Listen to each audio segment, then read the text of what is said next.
જામનગરની હરિયા કોલેજના એવોર્ડ ફંક્શનમાં 25 એપ્રિલે ટ્રસ્ટના ફાઉન્ડર ચેરમેનની પુત્રી જિજ્ઞાબેન હરિયા દ્વારા હોબાળો મચાવવામાં આવેલ હતો, જેને કારણે એવોર્ડ ફંક્શન રોકી દેવાની ફરજ પડી હતી તેમજ પોલીસને પણ બોલાવવી પડી હતી। ત્યારબાદ આ આખો મામલો 25 એપ્રિલે મોડી રાત્રિએ સીટીસી ડિવિઝન પહોંચ્યો હતો। સીટીસી ડિવિઝન ખાતે બંને પક્ષોએ સામસામે પોલીસને અરજી આપી એકબીજા ઉપર આક્ષેપ પ્રતિ આક્ષેપો કર્યા હતા। મોડી રાત્રે મીડિયાને આ હોબાળાની જાણ થતાં મીડિયા પણ પહોંચી ગયું હતું।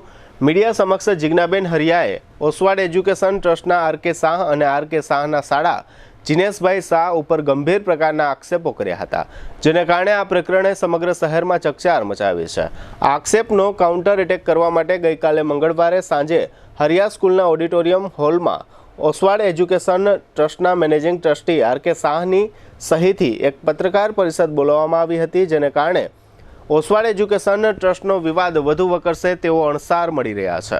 આ પત્રકાર પરિષદમાં મેનેજિંગ ટ્રસ્ટી આર.કે. શાહ સહિત 9 ટ્રસ્ટીઓ હાજર રહ્યા હતા। ચેરમેન જયંતિભાઈ હરિયાની પુત્રી જિજ્ઞાબેન હરિયાએ લગાવેલા તમામ આક્ષેપોને આર.કે. શાહ સહિતના ટ્રસ્ટીઓએ પાયાવિહોણા ગણાવ્યા હતા, જેની સામે પત્રકારોએ પણ તીખા સવાલો કરતા એક સમયે તમામ ટ્રસ્ટીઓ પણ હલી ગયા હતા તેમજ પત્રકારોના સવાલોના જવાબો આપવા માટે ટ્રસ્ટીઓ એકબીજાને ખો પણ આપતા હતા।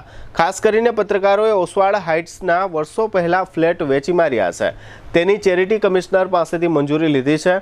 તેના જવાબમાં મેનેજિંગ ટ્રસ્ટી આર.કે. શાહે જણાવ્યું હતું કે 2 મહિના પહેલા આ ફ્લેટ વેચવાની ચેરિટી કમિશનરને અરજી કરી છે, જેનો મતલબ એમ થાય છે કે આ મેનેજમેન્ટ દ્વારા ટ્રસ્ટના ફ્લેટો વેચ્યા બાદ ચેરિટી કમિશનરને અરજી કરવામાં આવે છે, જેને કારણે પણ ઓસવાડ એજ્યુકેશન ટ્રસ્ટ શંકાના દાયરામાં આવ્યું છે।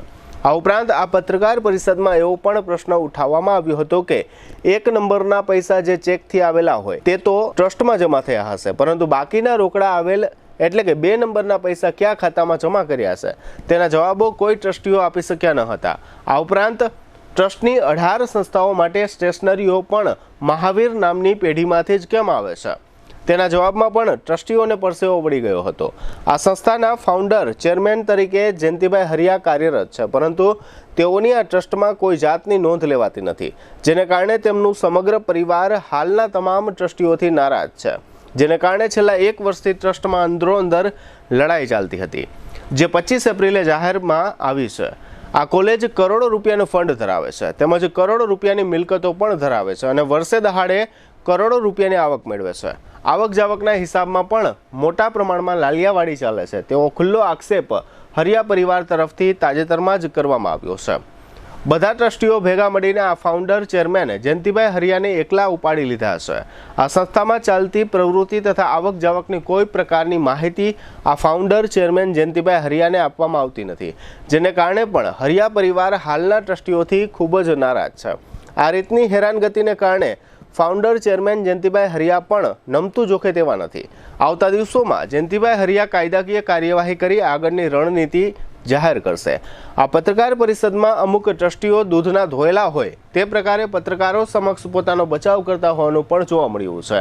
ખરેખર તો ચેરિટી કમિશનરે આ ટ્રસ્ટ ઉપર આર્થિક લેવડ દેવડ અંગે જે આક્ષેપો ફાઉન્ડર ચેરમેન જયંતિભાઈ હરિયા દ્વારા કરવામાં આવેલ છે તેની ઊંડાણપૂર્વકની તપાસ કરવી જોઈએ।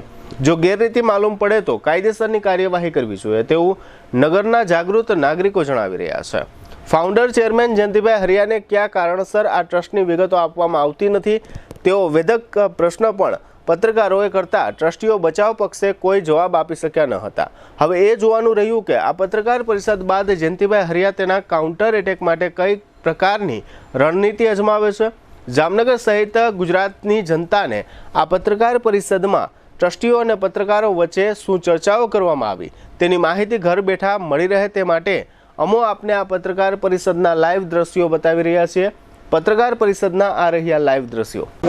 અરજી કરવી છે અને બધાને ભાવથી જ આપ્યા છે અને રજીસ્ટ્રેશન કરાયેલું છે। અરજી મંજૂર થઈ ગઈ છે? અરજી ક્યારે કરી? અરજી હમણાં કરી છે। હમણાં હવે છે વિવાદ થયા પછી આ જે ફ્લેટની વાત છે, જીઆઈડીસીએ અહીંયા સ્ટાફના રહેવા માટે જગ્યા આપેલી અને એમાં લોકોએ બાંધકામ કરેલું છે। એના ઉપર ફ્લેટ બાંધકામ કરેલા છે અને ટ્રસ્ટનું વેચાણ જે થયું છે ટ્રસ્ટ બોર્ડના નિયમ અનુસાર અને ટ્રસ્ટના બેંક એકાઉન્ટમાં પૈસા જમા થયેલા છે.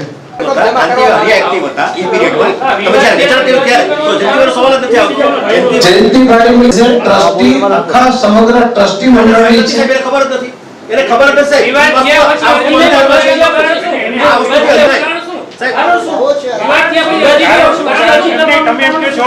પછી એમાં છેલ્લા ઘણા વર્ષોથી એપ્લિકેશન આપેલી છે, ચેરિટીમાં નિર્ણય આવેલો નથી. બોર્ડના નિર્ણય અનુસાર આ કામ થયેલું છે.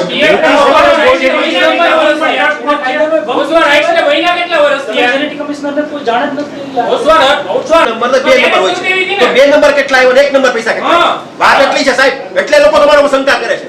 વસ્તુ આ છે સાહેબ, એન્ટ્રી પ્રમાણે પેમેન્ટ હોતું નથી. આજે જયંતિભાઈ વાત કરી ને, એટલે સંસ્થાના જૂના રેકોર્ડ ચેક કર્યા.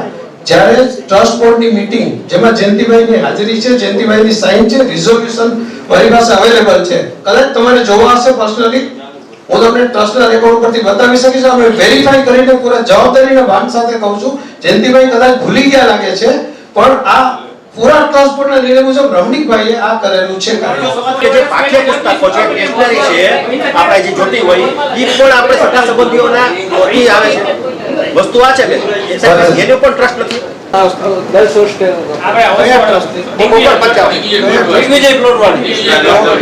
જિજ્ઞાબેને મારા ઉપર જે આક્ષેપ કરેલા છે એ મારા પર્સનલ છે. એને આ ટ્રસ્ટ સાથે કોઈ લાગતું વળગતું નથી. અને છતાં તમે લોકોને જે આતુરતા છે, તો હું તમને એક માહિતી એટલી આપીશ કે ગઈકાલે મારા એડવોકેટ તરફથી જિજ્ઞાબેનને માનહાનિના દાવા માટેની નોટિસ પહોંચી ગઈ છે. અને જે કાયદો એનું ડ્યુ કોર્સમાં કામ કરશે. આ મારી પર્સનલ મેટર છે, એટલે મારી સામે 4 આક્ષેપો કરેલા છે અને ચારેય માટે મેં એને નોટિસ આપી દીધી છે. એને બજી ગઈ છે. ફિઝિકલ કોપી આજે અથવા આવતીકાલે એને મળશે. એ કાયદો એનું કામ કરશે, એટલે એની ચર્ચા આપણે અહીંયા આગળ નહીં કરીએ.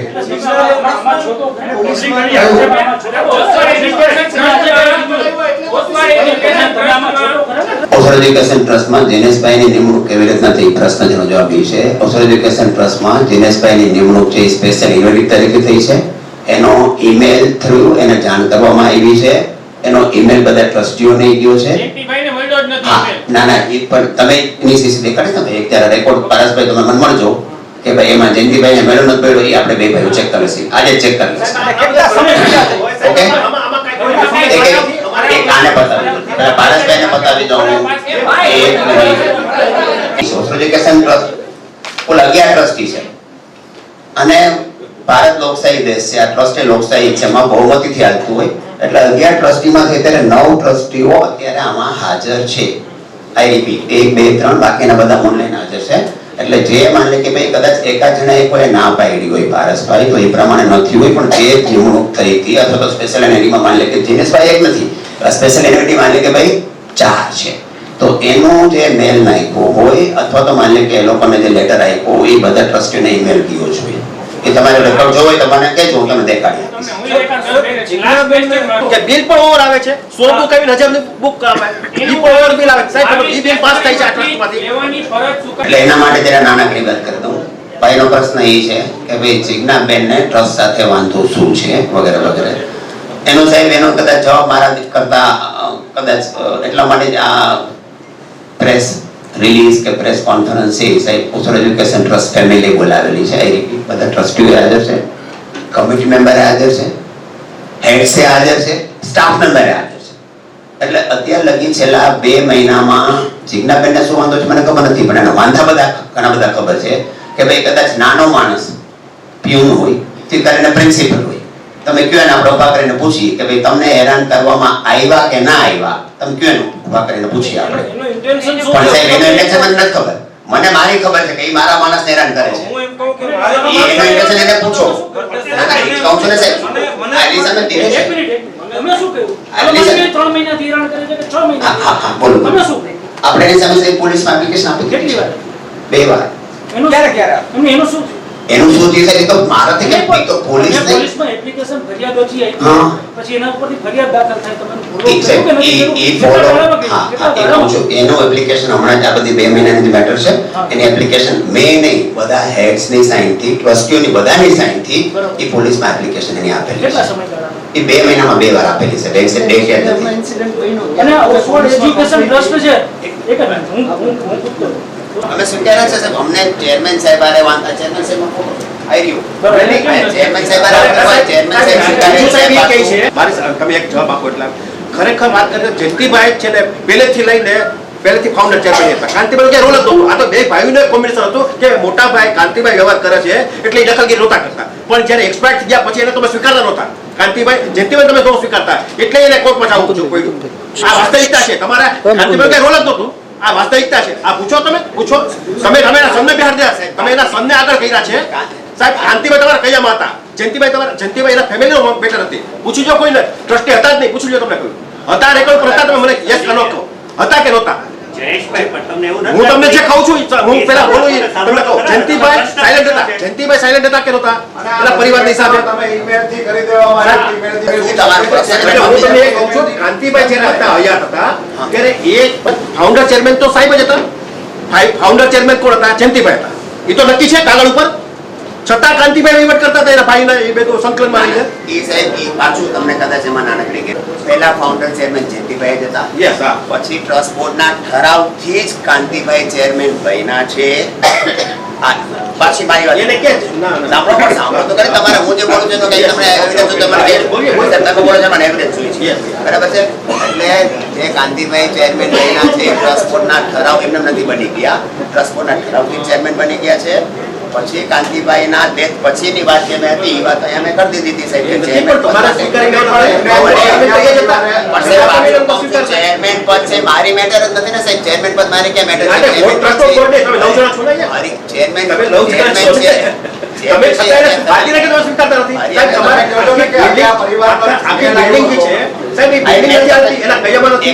એટલે વિચાર નારાજ છે કે આટલું બધું ખર્ચ કર્યો છે, આટલી બધી વાત કરી છે, છતાં અમારું કોઈ અમારું સાંભળતું નથી, એવું એ લોકો નારાજગી છે.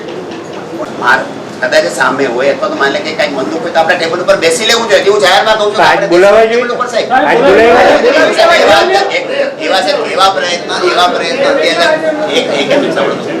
એવા પ્રયત્ન અત્યાર લગી 5 વાર કરી લેવામાં આવ્યા છે.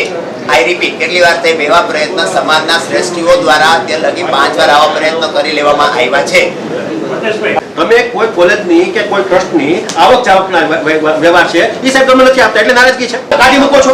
મારી વાત માન લે કે એને જેટલી વસ્તુઓ સાહેબ આ તો સાહેબ ટ્રસ્ટ છે ને, આપણે તો ખાલી ટ્રસ્ટી છે, એમાં કોઈ એમાં માલિક નથી. થઈ ગયા એ વાત એ લોકો કહે છે હા પણ માલિક થઈ ગયા છે બધા કહેતા હોય, પણ હું તો સાહેબ મારું બોલું તેના માટે હું ધ્યાન રાખીશ.